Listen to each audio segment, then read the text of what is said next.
आदाब, मैं हूँ वसतुल्लाह ख़ान।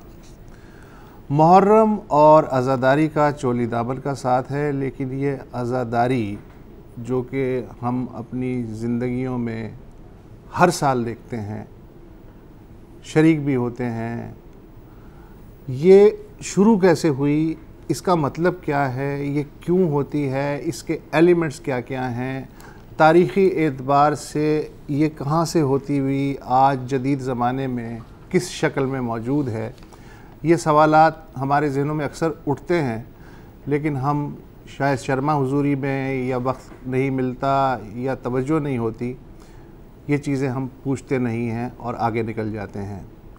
तो आज इसी मौजू को इहाता करने की हमने कोशिश की है और इसके लिए हमने ज़हमत दी है जनाब जावेद हसन साहब को।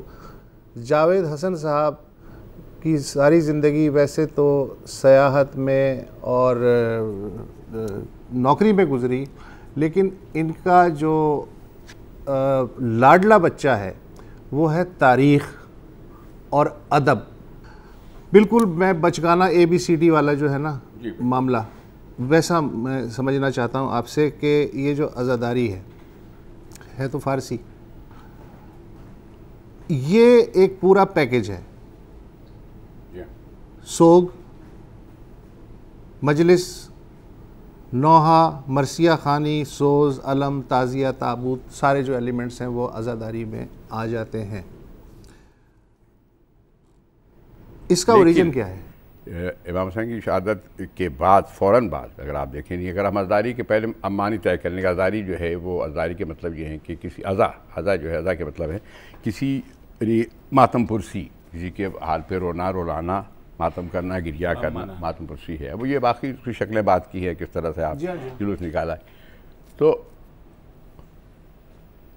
शहादत इमाम हुसैन आशूर के बाद 11 मुहर्रम को ही अज़ादारी शुरू हो गई थी, जब अहले हरम गए हैं और दमिश्क की तरफ काफिला। हाँ, और बाद में गया, पहले तो कूफा गए और कूफे के लिए जब आशूर के दिन दूसरे दिन जब लोग गए हैं इब्न ज़ियाद के दरबार में, कूफा में ले जाया गया कैदी बना के। ऐसी उसमें इमाम हुसैन के साहबजादे अली बिन हुसैन जैसे ज़ैनुल आबिदीन, इमाम ज़ैनुल आबिदीन थी, उनकी बहन इमाम हुसैन की बहनें थी, जनाब सैयदा ज़ैनब सलामुल्लाह अलैहा थी, बिन्त रुक़ैया थी, और बच्चे थे और छोटे छोटे मासूम बच्चे थे। एक मर्द सिर्फ सैयद सज्जाद की शक्ल में थे। तो ये असीर करके जब ले जाया गया तो उनको पहले करबला से कूफा ले जाया गया, जो इब्न ज़ियाद का जो हाकिम था उसके दरबार में। तो जब काफ़िला कूफे के दरबार से गुजरा है, यानी बाज़ानों से जब गुजरने लगा, तो लोगों को नहीं पता था कि कौन लोग हैं। उन्होंने कोई जंग हुए, किसी कैदी हैं, लेकिन जब उन्होंने कहा कि कौन हैं, हम कौन हैं, बताया कि हम कौन हैं, तो उसके जैसी ये ख़बर मिली तो ज़ाहिर जितने अहले कूफा थे सब गिरिया मातम करने लगे, भूखा करने लगे और उनके साथ चलने लगे। तो गोया एक जुलूस की शक्ल भी हो गई, मातम की शक्ल भी हो गई। फिर ये काफ़िला फिर कूफे के दरबार में, यानी कूफे में इब्न ज़ियाद के दरबार में, कूफे में जब उनकी पेशी हुई है तो वहाँ पे भी गिरिया हुआ। रसूलुल्लाह सल्लल्लाहु अलैहि वसल्लम के बहुत ही बुज़ुर्ग सहाबी थे जो बहुत बुज़ुर्ग हो चुके थे, ज़ैद बिन अरक़म और अनस बिन मालिक वहाँ मौजूद थे। जब इब्न ज़ियाद ने इमाम हुसैन के चेहरे अब्ज़ा के साथ, दंदन मुबारक के साथ बेअदबी की, तो ज़ैद बिन अरक़म खड़े हो गए और चीखने लगे और रोने लगे कि तुम ये क्या कर रहे हो, मैंने इन लबों को देखा है जिस पर तुम छड़ी रख रहे हो, मैंने इन लबों को देखा कि रसूलुल्लाह इसका बोसा लिया करते थे, तो तुम कैसी बेअदबी कर रहे हो। तो उसका बहुत रोने लगे। उसने कहा कि तुम इतना रोना कर रहे हो। फिर लान तान भी किया, अनस बिन मालिक ने भी लान किया, ज़ैद बिन अरक़म ने भी लान तान की। उसने कहा कि तुम लोगों की अगर इतनी उम्र ना होती तो मैं तुमको कत्ल कर देता, उधर बात से निकाल। और फिर दमिश्क में भी यही हुआ। फिर दमिश्क, हाँ, फिर दमिश्क के तुमसे कहा कि यहाँ से ले जाओ और दमिश्क ले जाओ, जितने का इनको यहाँ भेज दो। दमिश्क में जब इंटर हुए उस वक्त भी यही हाल हुआ। जो लोगों को पता नहीं था, असल में वजह यह है कि जब ये वाक़या हुआ था दमिश्क और बगदाद का जो फासला था उसकी वजह से, और जो मदीने का फासला था, दमिश्क के लोग बिल्कुल ही लाइलम थे कि हो क्या रहा है। तो जो ये गए हैं काफ़िला दमिश्क में पहुँचा, उस वक्त में नहीं पता था। सैयद सज्जाद खड़े हुए, उन्होंने एक आयत पढ़ी।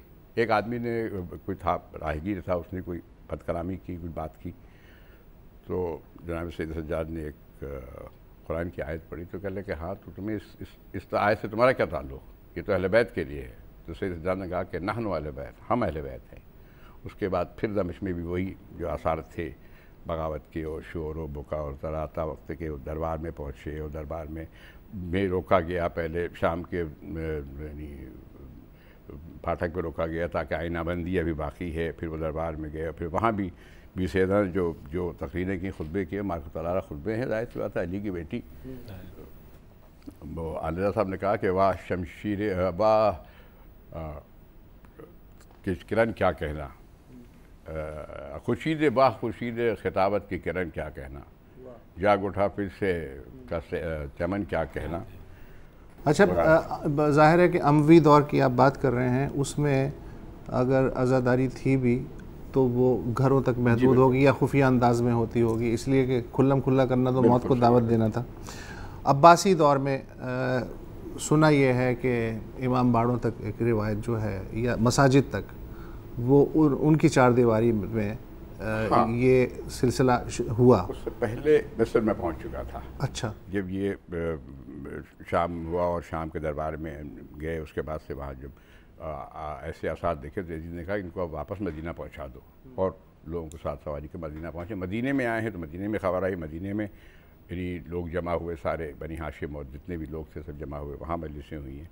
उसके बाद मदीने में ये आलम हो गया था कि बीबी आक़िला बनी हाशिम जनाब सैयद ज़ैनब और एक ख़तीब और ख़तीबा, तो उससे एक अंदेशा पैदा हो गया हाकिम मदीना को कि यहाँ बगावत ना हो जाए। तो उसने यजीद से कहा कि मैं क्या करूँ, यहाँ बगावत के आसार, इसलिए जिस तरह गुफ्तगू हो रही है और बनी हाशिम और बाकी मदीने के जो लोग हैं सब, जाहिर सी बात है इतना बड़ा अलमिया हो गया, इतना बड़ा सानिया हो गया, तो उससे ये हैं। तो उसने कहा कि इनको ऐसा करो, सारे बने आले रसूल जितने यहाँ पे इनको सबको इधर उधर कर दो, यानी शहर से बसारी को। उसमें बीबी से ज़ैनब के बारे में है कि उनसे कहा गया कि आप भी शहर छोड़ दें मदीना। उन्हें पहले मना किया, लेकिन लोगों ने कहा कि आपका छोड़ने नहीं, लेकिन मैं उसके बाद की बात करना चाह रहा हूँ कि पूरे चली गई ना फिर। जी, वो तो चली गई। उसके बाद अमवी दौर में तो आप नहीं कर सकते थे, अब्बासी दौर में थोड़ी बहुत आज़ादी बहुत थी। अच्छा, फिर हम ये सुनते हैं एक मैं आपसे कह दूं, अब्बासी दौर में चंद लोगों ने इसको इनकरेज किया और चंद लोगों ने बहुत इसको रोका भी है। अच्छा, को इतना कि मिसमार कर दिए। जी, ऐसा हुआ। लेकिन जो एक आशूर के दिन में के मौके पे कारोबार की बंदिश या जुलूस की रिवायत, correct me if I am wrong, आले बोया बिल्कुल 9वीं और 10वीं सदी में सुल्तान मुइज़ुद्दौला के दौर में पहली बार ऐसा हुआ कि यौम आशूर पे कारोबार बंद रहेगा, बगदाद में और मेरा ख्याल है दूसरे इलाकों में भी हुआ होगा, और जो एक जुलूस की रिवायत है वो शुरू हुई। अब इस जुलूस में ये मुझे बताइए कि अलम कैसे शामिल हुआ, ताज़िया कैसे शामिल हुआ, और फिर मरसिया और नौहा खानी की जो रिवायत है वो आहिस्ता आहिस्ता कैसे शामिल हुआ? आहिस्ता आहिस्ता बाद में शामिल होती रही। उसके बाद से बाबा के बाद जो डायनेस्टी के बाद से फिर ईरान में जब सफ़वी आए हैं, सफ़वी उनके ज़माने में चूँकि ऑफिशियल रिलीजन, ऑफिशियल मज़हब जो है वो शियाज़म हो गया था, तो उन्होंने इसको बढ़ावा दिया और ताज़िया और उसकी शबी बनाई, कोडिफाई किया और उसकी शबी बनी।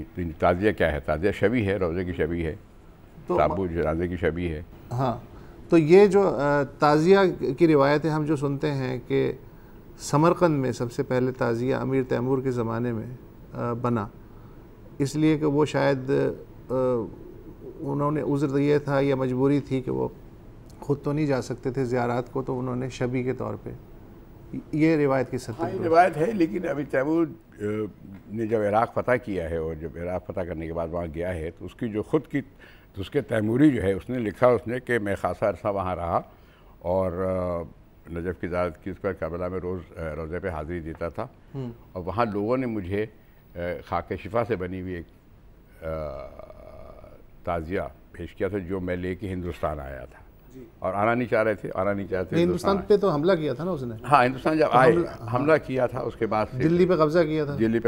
उसके बाद तो वो एक शायर थे औलाद हैदर साहब, औलाद हुसैन या औलाद हैदर शायरों ने कहा था कि ताज़िया ताज की जा लेके आया था, इसी को ताज़िया ताज की जा लेके, ताज़िया ताज की जा सर पे लेके आया था। तो मैं ये जानना चाहता हूँ कि अलम, ताज़िया और जुलजना जो जुलूस का हिस्सा बने, ये सफ़ियों के दौर में थे या उससे पहले बने थे? नहीं, सफ़ियों के दौर जब बाकायदा आज़ादारी के आदाब रसूमात कोडिफाई हुए। मातम का जो जैसे आपने कहा गिरिया ज़ाहिर है सीना वो दरबार में भी, हाँ सीना कोबी हो गई या कमा का मातम हो गया या आग पर मतलब चलने का इसके मातम। तारीखी डांडे ये कहाँ तारीख, हैं? हाँ ये कहाँ सीना जनी तो आम सी बात है, जब आप गिरिया नाक होते हैं और सदमा पहुंचता है तो सीना को भी करते हैं। अब जिस तरह से बीट पे आ गया है वो बात की बात है, वो बाद में होता है, लेकिन सीना को भी तो वो होती है किसी सीना भी, पीटता है आदमी, बिल्कुल सीना बिल्कुल पीटता ज़ाहिर है गम में, गम में सीना पीटता है। लेकिन ये जो जंजीर जनी है या कमा का मातम है ये भी इराक में हुआ है, शुरुआत से हुआ, लेकिन ज़्यादा उसके बाद से वहाँ तो कम हो गया, लेकिन बरसगीर में इसका ज़्यादा रिवाज हो गया।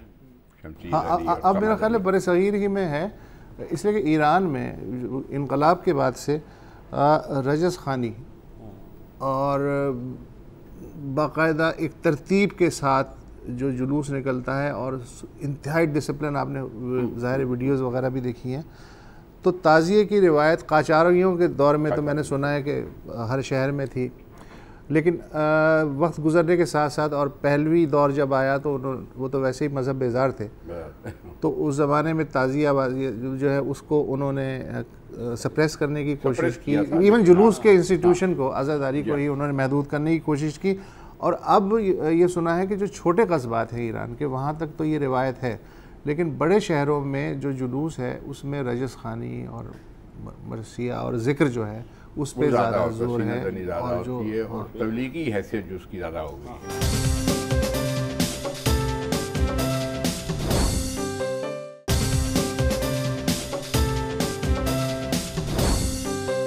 तो जज्बातियत क्या यहाँ बरसगीर में आ गई? बरसगीर में ज़्यादा जज्बात। अच्छा, तैमूर के साथ आ गया ताज़िया, उसके बाद का बताइए। अवध पे आना चाहेंगे या पहले हैदराबाद जाना चाहेंगे? हैदराबाद दक्कन में तो वो कुतुब शाही जो दौर था उसमें तो वहाँ भी ऑफिशियल वो होती थी, लेकिन कुतुब शाही में सबसे बात थी कि वहाँ पे उन्होंने जो चीज़ें की 15वीं सदी 14वीं सदी उन्होंने आज़ादी को फ़रोग़ देने के लिए, ताकि वो एक ख़ास तबके, एक ख़ास फ़िक़े, एक ख़ास फ़िरक़े के लिए न रह जाए, तो उन्होंने जैसे हमारे यहाँ मस्जिद में आप हिंदू नहीं आ सकता, मंदिर मुसलमान नहीं जाता, तो उन्होंने आशूर खाने बना दिए। आशूर खाने जो बाद में इमाम बाड़े कहलाए, आशूर खाने बनाए ताकि उसमें आपको इजाज़त है, उसमें अलम की भी इजाज़त कर लें आप। तो उसमें तो एक जो प्लुरलिस्टिक सोसाइटी थी, जो सूफियों जैसी जो सोसाइटी होती थी ना, वो हो गया कि हर एक आ जाता था, अपनी मन्नतें माना था, मन्नतें पूरी होती थी। और वहाँ तो हिंदू ज़्यादा होते थे, उनकी मन्नतें ज़्यादा पूरी होती थी। अपने बच्चों के नाम पे, मुसलमानों के नाम पे फ़लाँ राम, हुसैन राम और ये नाम रखा करते थे। वहाँ तो बहुत रहा। फिर मरसिए भी कुली कुतुब शाह, आप वाक़िफ़ है कि उर्दू की शायरी शुरू हुई वली दक्कनी और कुतुब कुली शाह से, तो कुतुब कुली शाह के मरसिए बहुत हैं और सारे मरसिए उनके लिखे, उनके अहद के हैं।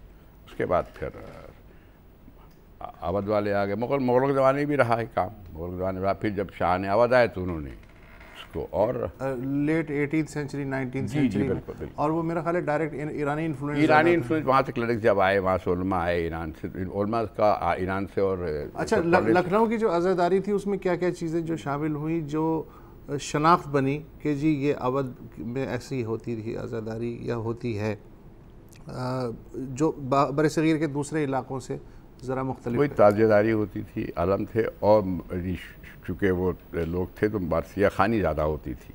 और ताज़ेदारी भी एक थे कि आसिफुद्दौला के भाई भतीजे थे अवध के नाम, उनने तो इंग्लैंड से तांबे का और सोने का और चांदी का 4 मंजिला ताजिया मंगाया था, बनवा। अच्छा, मंगाया था और रखा था हमारे काम। इतना भारी था कि 20 गज ऊंचा था, 25 गज ऊंचा था, कि वो उठ नहीं सकता था, तो उसको वहाँ रख दिया था। और फिर आसिफुद्दौला के ज़माने में बहुत कुछ हुआ, जो इतना बड़ा इमाम बाड़ा अभी तक लखनऊ में बड़ा इमाम बाड़ा जो आसिफुद्दौला का है, और उसकी बनावट भी ऐसी थी, उसमें जो आर्किटेक्ट ऐसा रखा था कि वो साउंड सिस्टम का बड़ा ना हो, तो उन्होंने भी उसको किया। पर साथ में चूँकि अदब नवाज भी थे, तो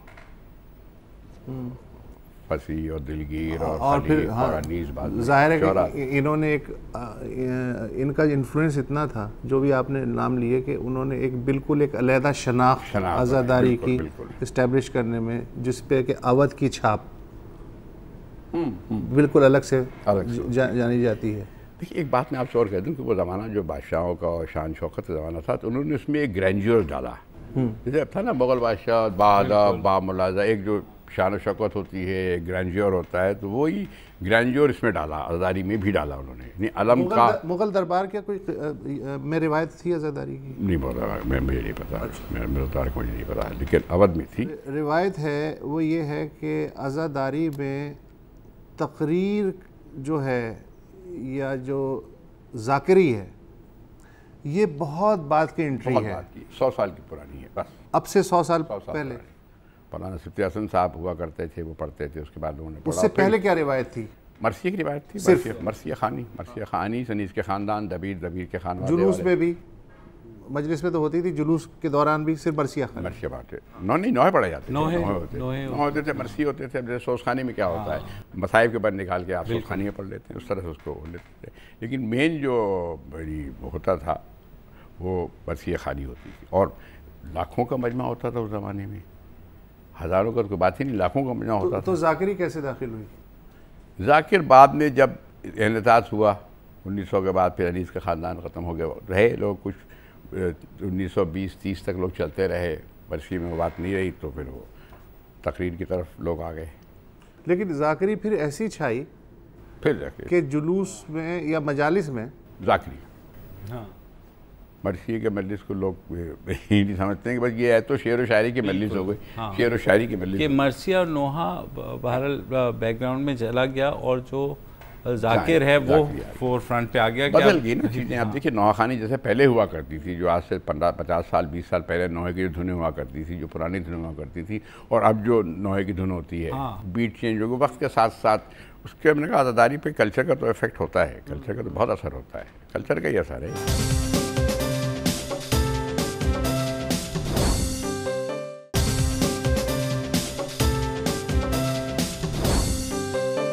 अल्लामा रशीद तुराबी की जो मैंने तकारीर सुनी, या उनकी नस्ल के जो उलमाए कराम थे, ज़ाकिरीन थे, उनके आप जो भी मजलिस उठा के देख लें या जो भी तकरीर, उसमें एक इत्तेहाद का सिलसिला, एक पैगाम और न्यूट्रलिटी के साथ, और एक जो एक गैर जानिबदार वर्जन हो सकता है उस पर बहुत ज़ोर दिया जाता था ताकि लोग करीब आएँ।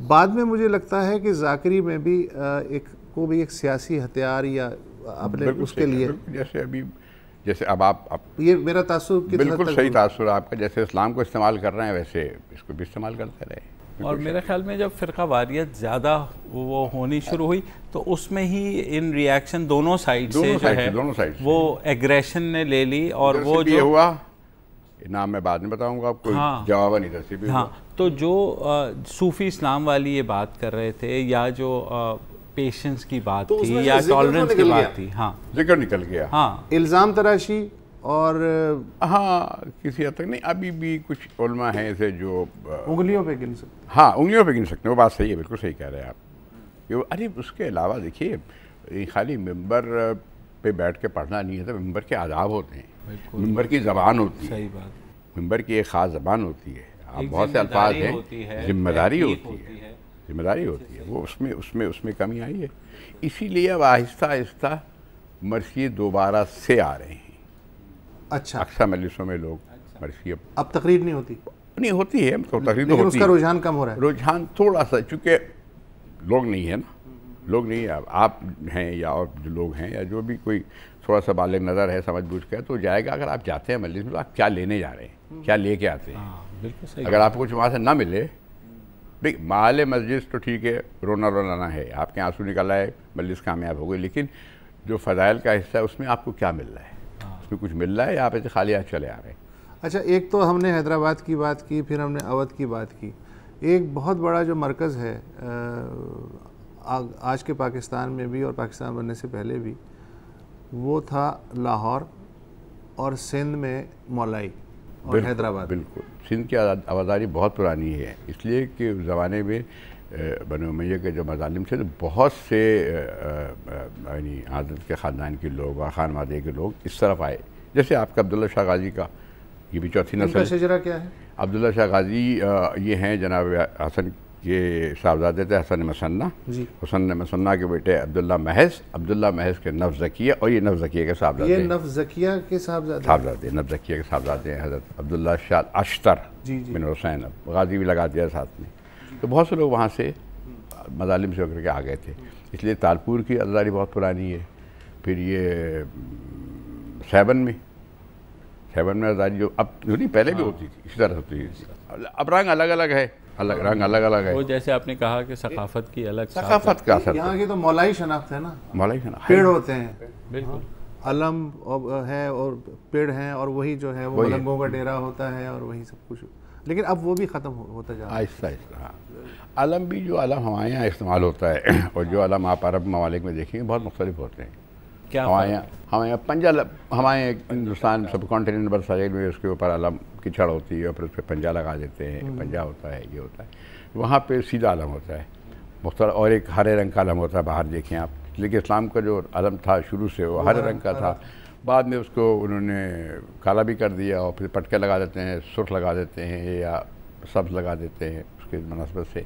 जैसे हरम काबा में आप देखिए, काबा में इमाम की जो रोज़ा पे जो अलम है वो पहली को उसको काला कर देते हैं, बाकी साल भर लाल लगा रहता है, और पश्चिम कुशाई होती है, पश्चिम बदला जाता है उसके बाद। नहीं, पाकिस्तान में स्याह अलम है और खाल खाल लाल सुर्ख रंग का अलम जो है वो होता है, क्योंकि अयामी अज़ा है ना इसलिए काला रखते हैं। अच्छा, हम जो हैं जब बात करते हैं उर्दू ज़बान की या शीयत की या मुहर्रम की या अज़ादारी की, तो हमारे जहन में एक तस्वुर आता है गंगा जमनी तहज़ीब, जो कि 1000 साल के दौरान ज़ाहिर है कि हमारे सकाफ़ती असरात हिंदुओं पे पड़े, हिंदुओं के हम पे पड़े। बिल्कुल, बिल्कुल। तो उस लिहाज से इसमें भी कंट्रीब्यूशन जो हिंदुओं का है बहुत है, वो ज़रा बताइए किस तरह का है, उसकी कुछ मिसालें। हिंदुओं की जो जैसे कि वो बात है कि उनकी जो सकाफ़त का असर तो आ जाता है ना, सकाफ़त का असर आ जाता है, और बहुत सी चीज़ें जो है हमारे यहाँ जो वहाँ से आई हैं,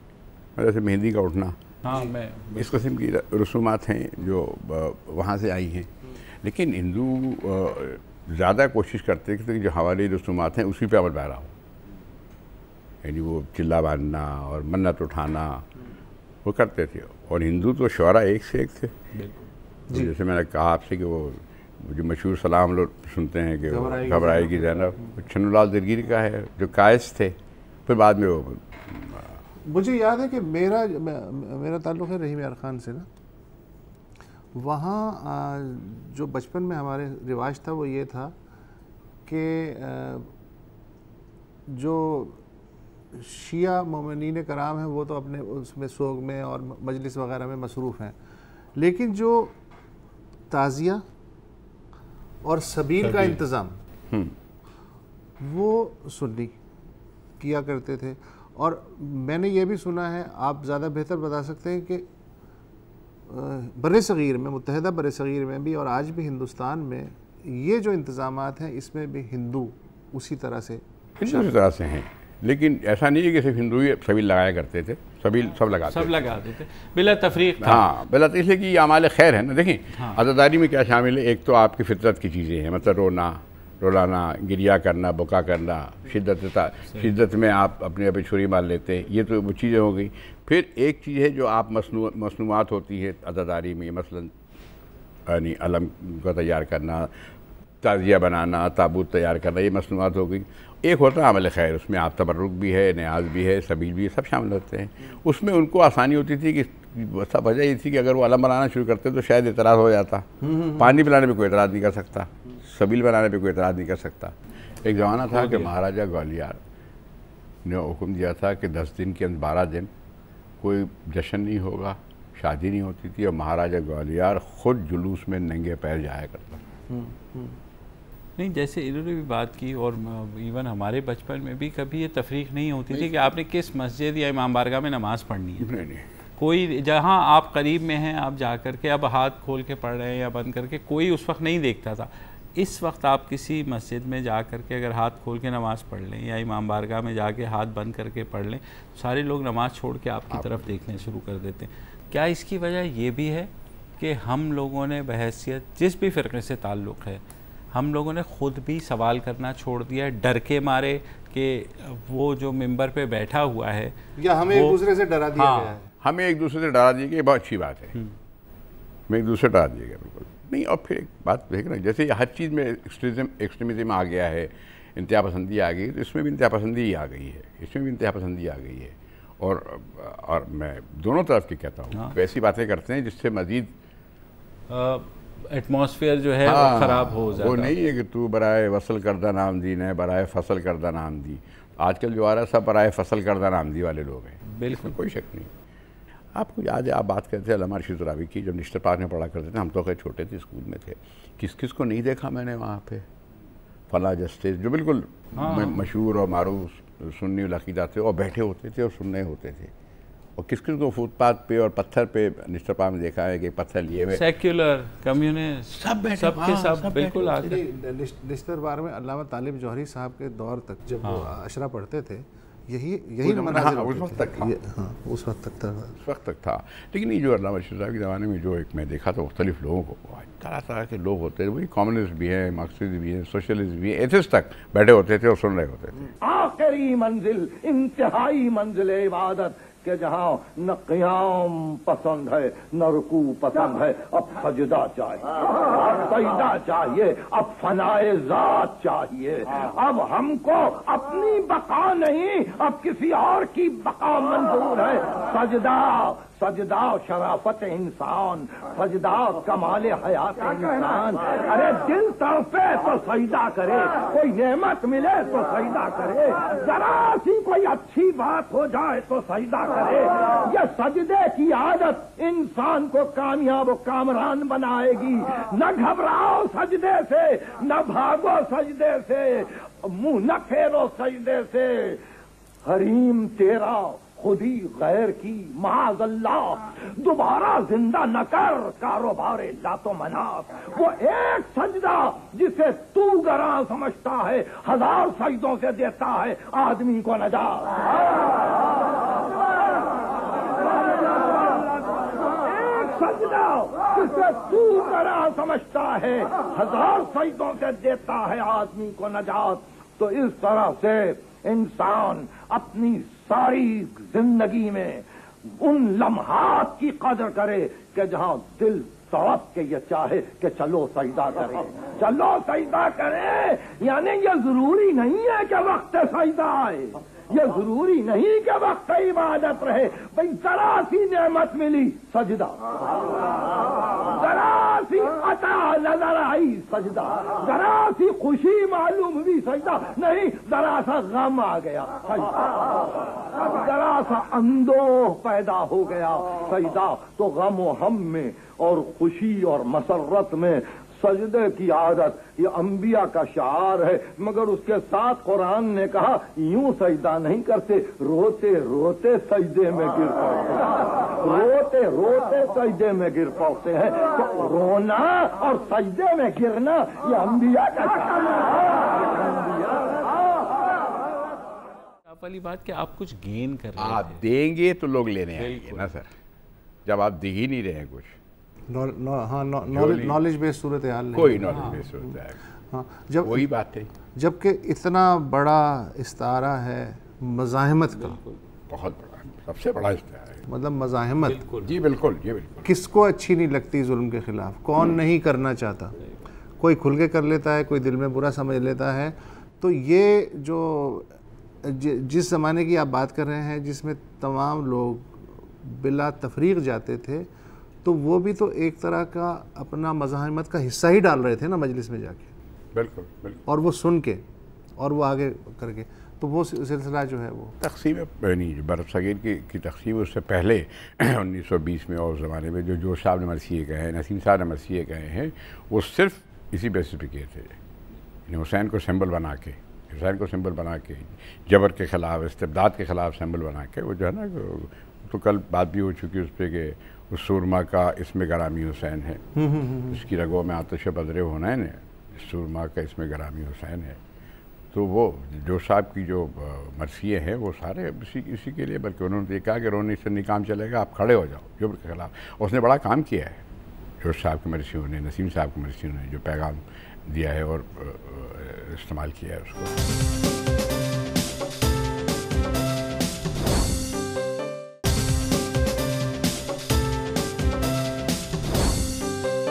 ओवरसीज़ भी तो यही उलमाए कराम जाते हैं ना, तो वहाँ की जो नस्ल है वो इनसे कितनी जुड़ी हुई है। हाँ, रिलेटेड उनसे जुड़ी हुई नहीं, वो सिर्फ सबावन जाते हैं, वो जुड़ी हुई इमाम हुसैन से है, जुड़ी हुई इमाम हुसैन और अज़ादारी से जुड़ी हुई है। वहाँ क्या दिया जाता है उससे जुड़ी हुई नहीं है। सही कह रहे हैं। और यहाँ भी जो बाज़ में सबके नहीं, जो बाज़ हैं वो ऐसी बातें करते हैं जिससे ले के आते हैं लोग, बात ब्रेन वॉश करते हैं, चाहे किसी की भी हो, किसी तबके की भी हो। तो आज़ादारी से जुड़े हुए हैं, अलम से जुड़े हुए हैं, ताबू से जुड़े हुए हैं, सीनाजनी से जुड़े हुए हैं। वो ज़रूरी नहीं कि जाके से वो एडिटर से इत्तेफाक करना ज़रूरी नहीं, तो मरासला निगार का ये बात है। मतलब गम मनाने तो जाते हैं। हाँ, गम मनाते हैं, बेशक वो एग्री हाँ, करें। और ज़रूरी भी है। वो किसी ने कहा ना कि शाइस्ता गम दिल, हमारे बुजुर्ग थे सिफ्ती हसन अंजुम साहब, शाइस्ता गम दिल को बना रखा है, सुनसान था घर इसको सजा रखा है, अंजुम गम शब्बीर की लज्जत ना होकर हैरा हूँ कि फिर जीस्त में क्या रखा है। वाह वाह।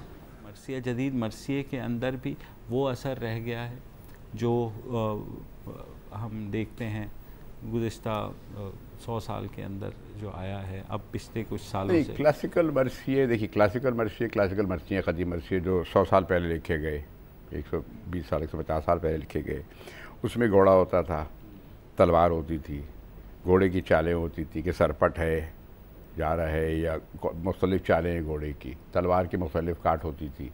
अब वो मरसिया अगर पढ़े जाते हैं तो जो पुराने हैं, जो कुछ शौक़ है वो तो समझ जाते हैं, है ना। इसलिए कि घोड़े देखे उन्होंने टांगे हुए, और तलवार अगर देखी भी तो म्यूज़ियम में देखी है, उसका असर। लेकिन उसमें जो एक अट्रैक्शन है और जो एक कशिश है पुराने क्लासिकल मरसिए में, उससे इतना नहीं करते।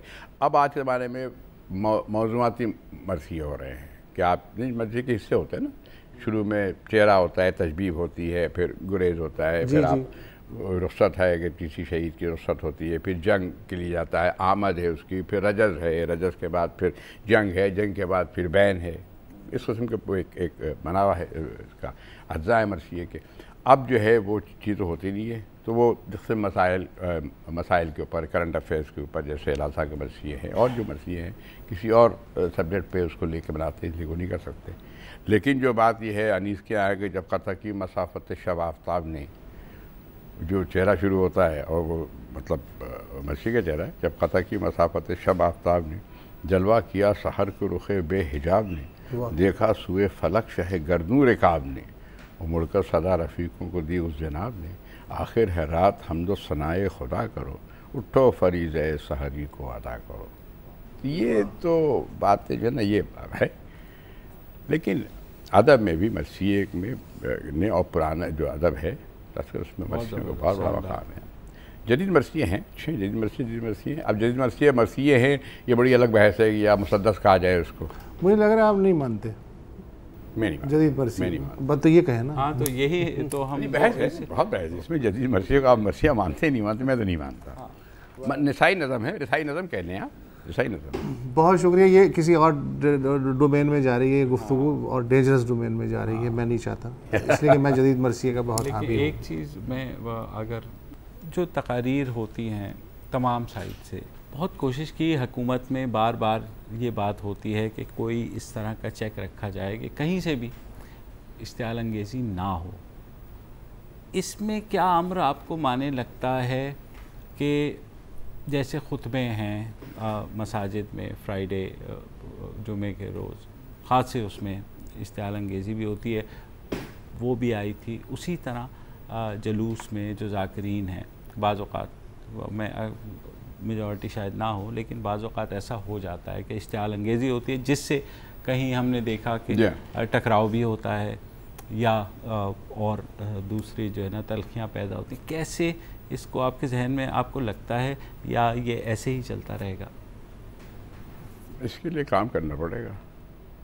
इसलिए कोई, जैसे आपने कहा ना, रेटिंग का मसला है, वरना पहले याद होगा कि आपको अमन कमेटी होती थी, जिसका मसाला तेज़ होगा, हाँ मार्केटिंग का वरना आपको याद है कि अमन कमेटी होती थी, मौलाना शाह अहमद दुरानी, अल्लामा सैयद मोहम्मद रज़ी और फला सारे आगे आगे चला करते थे, और सदर दवाखाने में फिर उनकी बैठक होती थी, वहाँ पर रुकते थे।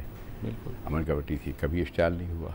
बहुत अगर होता था तो सईद मंजिल पे होता था, वो ट्रेडिशनल था, पता नहीं आपको याद है कि नहीं। सईद मंजिल से 2-4 पत्थर फेंक दिया करते थे लोग, वो बहुत मैक्सिमम ये था, और लोग यहाँ जुलूस से 10-20 लोग रंजीन लेके चले जाते। एक और प्रॉब्लम ये कि फ़र्ज़ करें कि ये सब ना हो, और सब जो हैं प्यार मोहब्बत की बात करें और संजीदगी से जो है गुफ्तगू करें, मार्केटिंग वाला जो सिलसिला है वो ख़त्म हो जाए।